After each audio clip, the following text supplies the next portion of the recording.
Estados Unidos es azotado por tormentas e inundaciones. Más de 1000 vuelos fueron cancelados por tormentas de nieve en el noreste del país, mientras que en California, 3 personas murieron por lluvias torrenciales e inundaciones.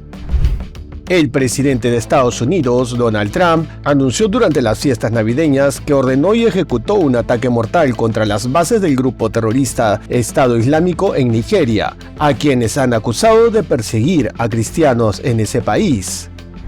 El régimen de Venezuela liberó a 99 presos políticos que habían sido detenidos tras las protestas por las elecciones presidenciales de 2024, informaron colectivos de familiares y ONGs venezolanas.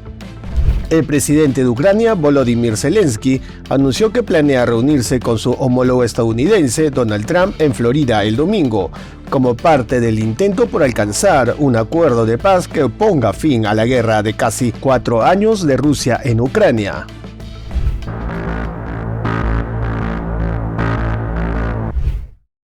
Estados Unidos sufre uno de los mayores golpes en este inicio de la temporada invernal. Decenas de aerolíneas han cancelado más de 1000 vuelos este viernes con advertencias de una tormenta invernal severa y fuertes nevadas pronosticadas en partes del medio oeste y el noroeste de Estados Unidos. Según lo reportado, un total de 1.364 vuelos han sido cancelados y al menos 4.267 han sido retrasados este viernes, según el sitio web FlightAware, que informó que los aeropuertos de Nueva York y Chicago se encontraban entre los más afectados. Según el Servicio Meteorológico Nacional, Nueva York se prepara para recibir hasta 25 centímetros de nieve durante la noche, con temperaturas bajo cero y un clima frío que se podría prolongar durante el fin de semana. El alcalde de Nueva York, Eric Adams, anunció una advertencia de tormenta invernal y que se desplegaron equipos municipales para limpiar las carreteras. A nivel nacional, más de 60 millones de personas en el noroeste de Estados Unidos permanecen bajo alertas meteorológicas invernales. Según la Administración Nacional Oceánica y Atmosférica, una potente tormenta comenzó a impactar la región durante la mañana de este viernes, con registros elevados para la movilidad, la infraestructura y los servicios esenciales en zonas urbanas y suburbanas como Nueva York, New Jersey, Connecticut y Pensilvania. Los principales aeropuertos del noroeste, incluidos John F. Kennedy International, La Guardia, Newark Liberty y Philadelphia International, han implementado restricciones operativas debido a la baja visibilidad y la acumulación de nieve, según los datos de la Administración Federal de Aviación. Cabe señalar que aunque los primeros copos de nieve podrían aparecer alrededor de las 6 de la tarde de este viernes 26 de diciembre, el mayor impacto se espera que se sienta entre la medianoche y las 6 de la mañana del sábado 27 de diciembre. En ese tramo se concentrará la mayor parte de la nevada intensa, justo cuando muchos viajeros regresan tras las celebraciones navideñas, aumentando el riesgo de accidentes, retrasos y cierres viales. Posteriormente a esta tormenta de nieve, se espera que el domingo por la noche empiece un periodo de lluvias en la región, lo cual derretirá parte de la nieve acumulada y podría provocar inundaciones aisladas y nuevos problemas en el tránsito hasta el lunes. Al menos 3 personas han muerto a causa de las fuertes tormentas que afectan a California durante las fiestas navideñas, con lluvias intensas e inundaciones calificadas como catastróficas, mientras los meteorólogos advierten que las condiciones severas continuarán en los próximos días.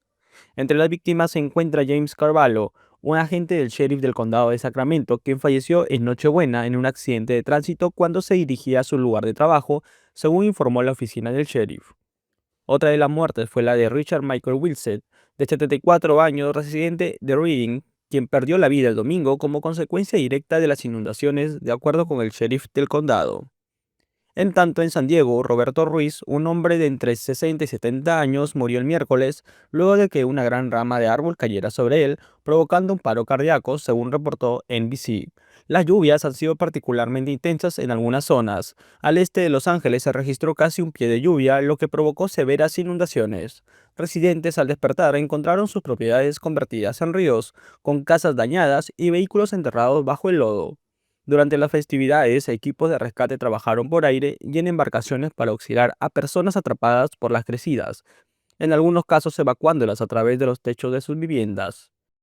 Las autoridades advierten que la emergencia podría agravarse. Se espera que otra ronda de lluvias afecte la región este viernes, con pronóstico de entre 1 y 3 pulgadas adicionales de precipitación, lo que incrementa el riesgo de nuevas inundaciones.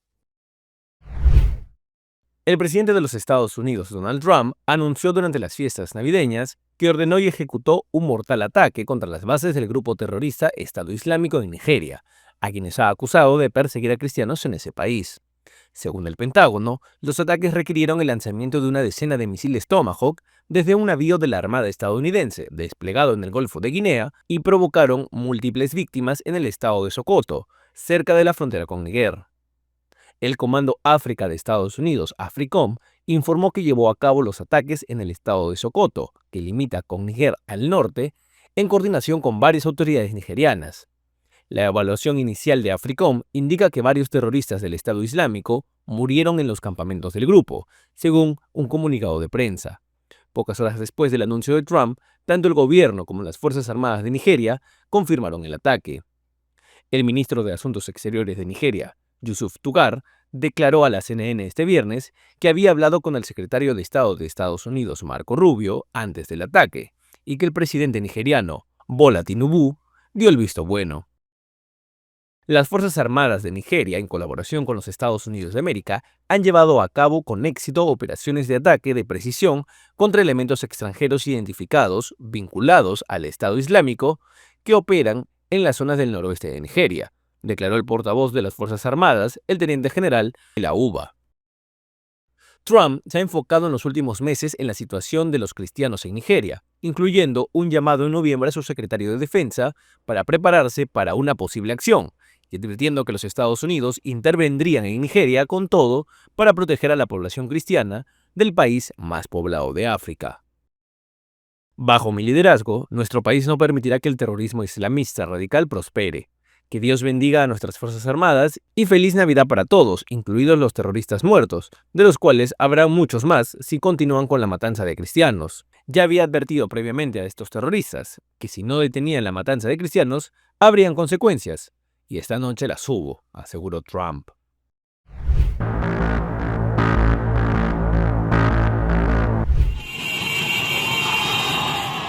Las autoridades venezolanas anunciaron el jueves la excarcelación de 99 detenidos durante las protestas de 2024.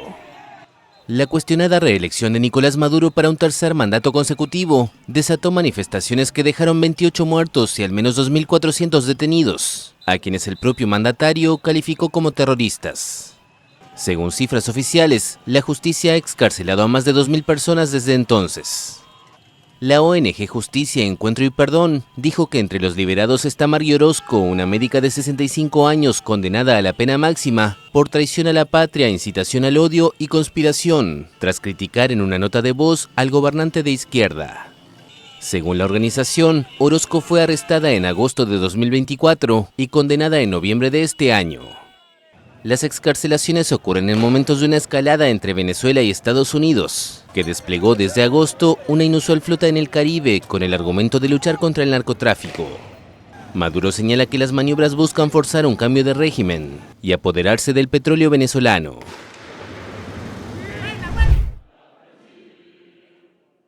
El expresidente brasileño Jair Bolsonaro, que purga una condena de 27 años de cárcel por intento de golpe de Estado, fue operado con éxito el jueves para corregir una hernia inguinal, así lo informó su esposa, Michelle. Según el médico del expresidente, el procedimiento precisó de anestesia general y tardó casi 4 horas. El exmandatario ya está despierto e incluso en su habitación. Los médicos que tratan a Bolsonaro estimaron que su internación se prolongará entre 5 y 7 días más. El lunes evaluarán si es necesaria una segunda intervención para tratar la crisis de hipo que le impide dormir. Su fecha de alta va a depender un poco de si van o no a realizarle ese procedimiento. El expresidente sufre secuelas de la herida en el abdomen por una puñalada durante un mitin de campaña en 2018 que requirió varias cirugías mayores. En septiembre, la Corte Suprema halló a Bolsonaro culpable de conspirar para mantenerse en el poder tras perder las elecciones de 2022 ante el izquierdista Luis Ignacio Lula da Silva. La trama fracasó por falta de apoyo de altos mandos militares. Bolsonaro estuvo en arresto domiciliario preventivo entre agosto y noviembre. Ingresó a prisión unos días antes de lo previsto, debido a que trató de dañar su tobillera electrónica con un soldador. Una vez que reciba el alta médica, deberá volver a la habitación pequeña con frigobar, aire acondicionado y un televisor, donde cumple su condena en una sede de la Policía Federal en Brasilia.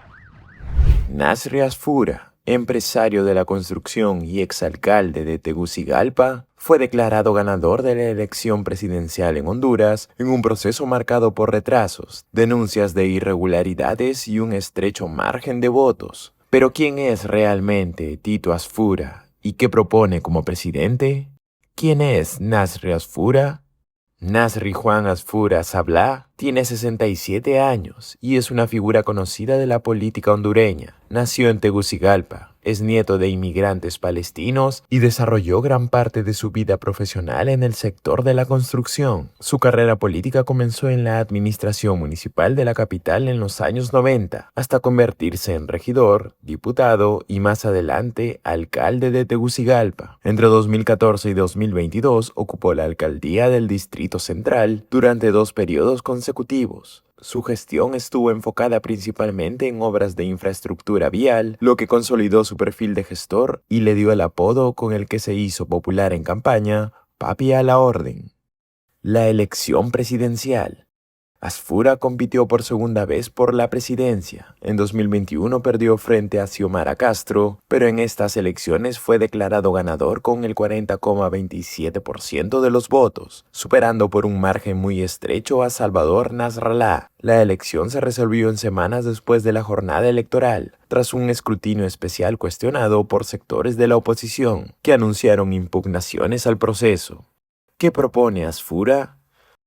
Su plan de gobierno se apoya en varios ejes centrales. En economía y empleo, Asfura propone atraer inversión extranjera, fortalecer el sector privado y generar empleo desde los municipios, con un enfoque descentralizado del Estado. En seguridad plantea reforzar a la policía y las Fuerzas Armadas, pero insiste en que la criminalidad también debe enfrentarse con oportunidades laborales y desarrollo social. En salud y educación sostiene que ambos sectores deben avanzar de forma conjunta, asegurando acceso a servicios básicos como condición para el crecimiento del país. En institucionalidad y corrupción, promete respetar la independencia de poderes y fortalecer los organismos de control, en un contexto donde el Partido Nacional enfrenta un fuerte desgaste por casos de corrupción y narcotráfico del pasado. Relación internacional y apoyo de Trump. Asfura ha manifestado su intención de mantener una relación cercana con Estados Unidos. Durante la campaña recibió el respaldo público del presidente Donald Trump, quien lo calificó como un aliado clave para combatir el narcotráfico y fortalecer la cooperación bilateral. Nasri Asfura asume el desafío de gobernar un país polarizado, con desconfianza ciudadana hacia la clase política, y bajo la sombra de un proceso electoral cuestionado. Su perfil de empresario, gestor municipal y figura tradicional del Partido Nacional marcará el rumbo de una presidencia que inicia con altas expectativas y también con profundas dudas.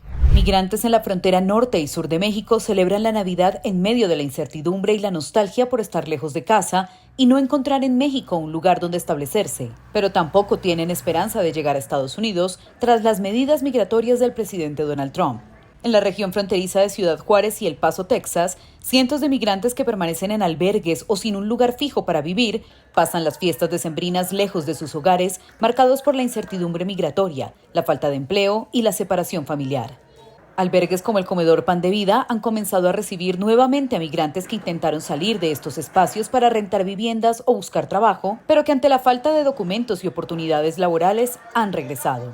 En la frontera México-Guatemala, cientos de migrantes también enfrentan la Navidad y las fechas decembrinas en las calles, en albergues o en las llamadas cuarterías, donde rentan cuartos alejados de sus familias, según relató la coordinadora del Servicio Jesuita a Refugiados en Tapachula, América Pérez. Hay gente que pasan estas fechas de esa manera, lamentablemente, como les decía, en situación de calle, incluso personas en estaciones migratorias, personas que no tienen alimentos, que no tienen cómo pasar un tiempo pues, de festividad, porque pues, no tienen las herramientas o los recursos para solventar las necesidades.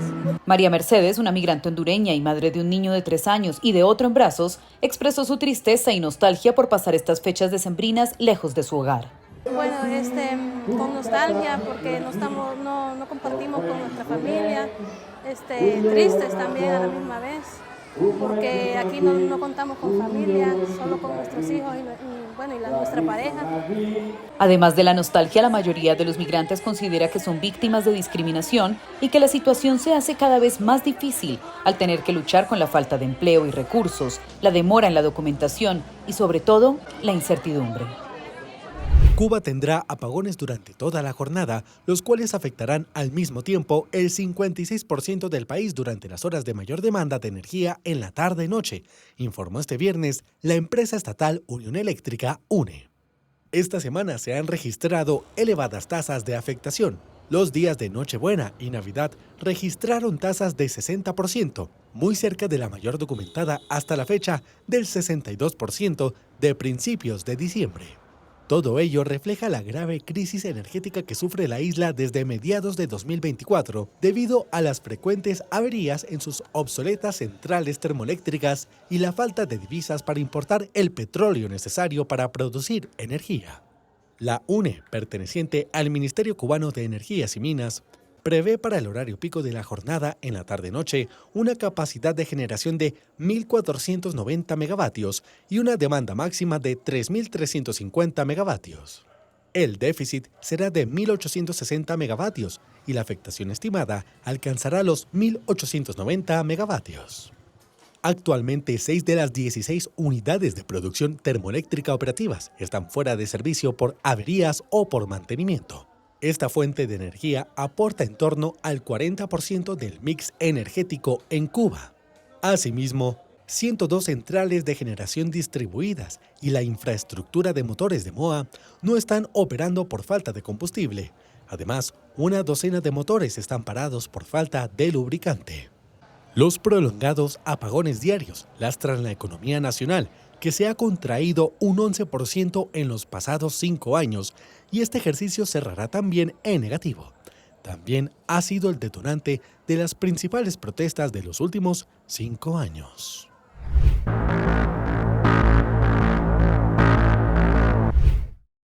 El presidente de Ucrania, Volodymyr Zelensky, anunció que planea reunirse con su homólogo estadounidense Donald Trump en Florida este domingo, como parte del intento para alcanzar un acuerdo de paz que ponga fin a la guerra de casi 4 años entre Rusia y Ucrania. Zelensky advirtió que no podía asegurar si la reunión daría lugar a un acuerdo definitivo, pero afirmó que ambas partes intentarán finalizar la mayor cantidad de puntos posibles. Tenemos una agenda amplia. Será durante el fin de semana. Creo que el domingo, en Florida, nos reuniremos con el presidente Trump. Hablaremos de estos documentos, como dije, sobre las garantías de seguridad. Hay varios documentos en este bloque y sería deseable encontrar la oportunidad de discutirlos todos. El anuncio de Zelensky se produce después de que ofreciera concesiones en algunos de los puntos más conflictivos que hasta ahora han estancado el proceso de paz, mediado por Estados Unidos con Rusia. Sin embargo, no está claro si las concesiones de Zelensky satisfagan al Kremlin. El presidente ucraniano señaló esta semana ante la prensa que la nueva versión de la propuesta auspiciada por Trump prevé congelar el frente y eliminar el requisito de que Ucrania renuncie oficialmente a integrar la Organización del Tratado del Atlántico Norte, OTAN. Además, precisó que en el documento se contempla con acuerdos bilaterales entre Estados Unidos y Ucrania sobre garantías de seguridad y reconstrucción. El mandatario no difundió un borrador, pero expuso punto por punto el contenido del plan ante corresponsales, a partir de una transcripción textual traducida al ucraniano. León XIV animó el jueves a Rusia y Ucrania a tener el valor de negociar de forma directa el final de la guerra e incidió en la situación humanitaria en Gaza en su primera Navidad como Papa.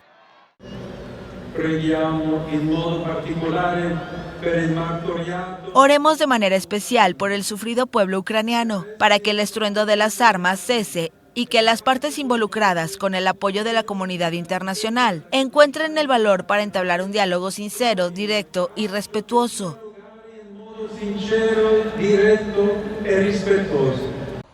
Ucrania, invadida por Rusia desde febrero de 2022, espera la respuesta de Moscú al plan actualizado de Estados Unidos para poner fin a la contienda. Las últimas conversaciones directas se produjeron hace medio año y no resultaron en ningún cese de las hostilidades. Por otro lado, el Papa destacó la difícil situación humanitaria en Gaza, después de una extenuante guerra de 2 años entre Hamas e Israel, que dejó decenas de miles de muertos y obligó a la población a desplazarse varias veces. En ese sentido, recordó las tiendas de campaña en Gaza. ¿Y cómo no vamos a pensar en las tiendas de campaña en Gaza, expuestas durante semanas a la lluvia, el viento y el frío, y en las de tantos otros refugiados y desplazados en todos los continentes, o en refugios improvisados de miles de personas sin hogar en nuestras propias ciudades? Dentro de nuestra ciudad. El pontífice estadounidense y peruano también tuvo palabras para América Latina y sus líderes, y para los migrantes que recorren el continente americano en busca de un futuro mejor. Que el niño Jesús inspire a quienes tienen responsabilidades políticas en América Latina, para que, ante los numerosos desafíos, se dé prioridad al diálogo en aras del bien común, en lugar de los prejuicios ideológicos y partidistas. León XIV, electo jefe de la Iglesia Católica el pasado mayo, celebró la noche del miércoles su primera misa de gallo como papa y envió un mensaje de caridad y esperanza. El presidente ucraniano Volodymyr Zelensky declaró el jueves que discutió detalles importantes del plan de alto al fuego con Rusia con los enviados del gobierno estadounidense Steve Witkoff y Jared Kushner. Hay buenas ideas que pueden contribuir a un resultado común y una paz duradera, declaró Zelensky en Facebook. El jefe de Estado ucraniano enfatizó que mantuvo una muy buena conversación con los enviados estadounidenses. El miércoles reveló la nueva versión del plan estadounidense para poner fin a la guerra entre Rusia y Ucrania, negociado durante varias semanas entre ambos países. El texto prevé una congelación del frente de batalla en las líneas actuales, pero no presenta ninguna solución inmediata a la difícil cuestión de los territorios ocupados por Rusia, que representan más del 19% de Ucrania. La nueva versión omite 2 importantes demandas de Moscú: la retirada de las fuerzas ucranianas de los territorios del Donbass, que aún están bajo su control, y un compromiso legal que impida a Ucrania unirse a la OTAN. Rusia todavía está trabajando en su respuesta y el Kremlin se niega a comentar sobre el tema.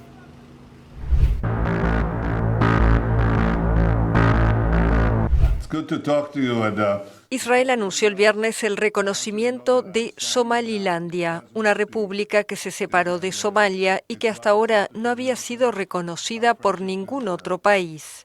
Este territorio, del tamaño de Uruguay y situado en el extremo noroeste de Somalia, es considerado desde ahora como un Estado independiente y soberano, según un comunicado de la oficina del primer ministro israelí Benjamín Netanyahu. El presidente de Somalilandia, Abdirahman Mohamed Abdullahi, conocido como IRO, saludó de inmediato lo que consideró un momento histórico.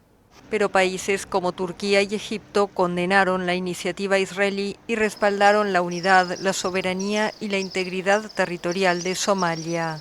Somalilandia se segregó y declaró su independencia en 1991, cuando Somalia se hundía en el caos tras la caída del régimen militar del autócrata Siad Barre. Desde entonces funciona de manera autónoma y se distingue por una relativa estabilidad en comparación con Somalia, afectada por la insurgencia islamista y conflictos políticos crónicos. Hasta ahora no había sido reconocida por ningún país, lo que la mantenía en cierto aislamiento político y económico, pese a su ubicación estratégica a la entrada del estrecho de Bab el-Mandeb, en una de las rutas comerciales más transitadas del mundo, que conecta el Océano Índico con el Canal de Suez.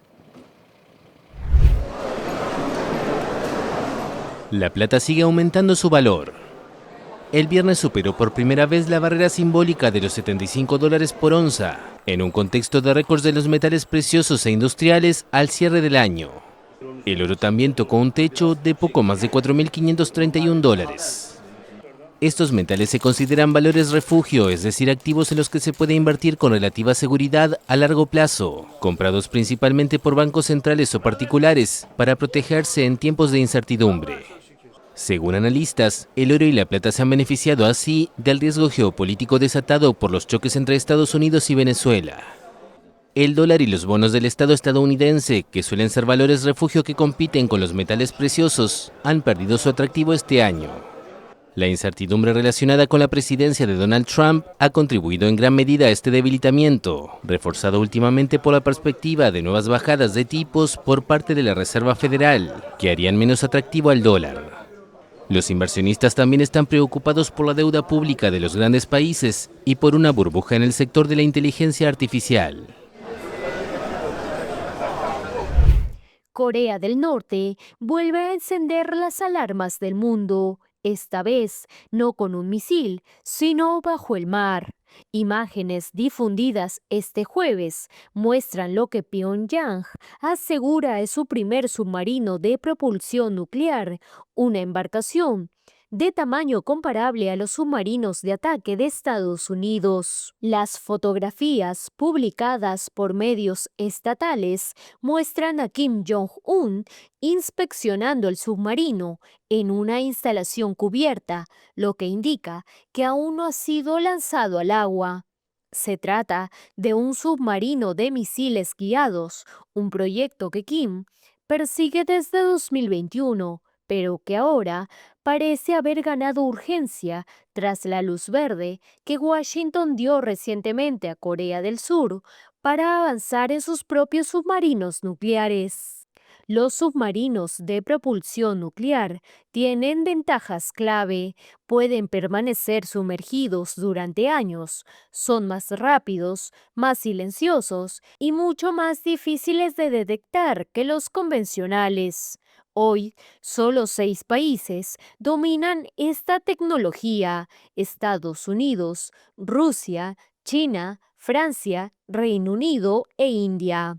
Según Pyongyang, el submarino tendría un desplazamiento de 8.700 toneladas, similar a los submarinos nucleares clase Virginia de la Marina estadounidense.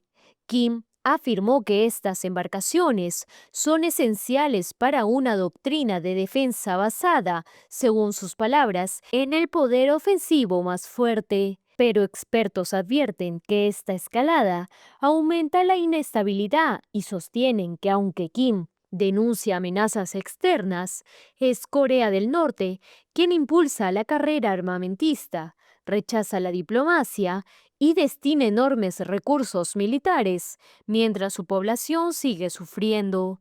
Aún así, Pyongyang podría tener una ventaja temporal.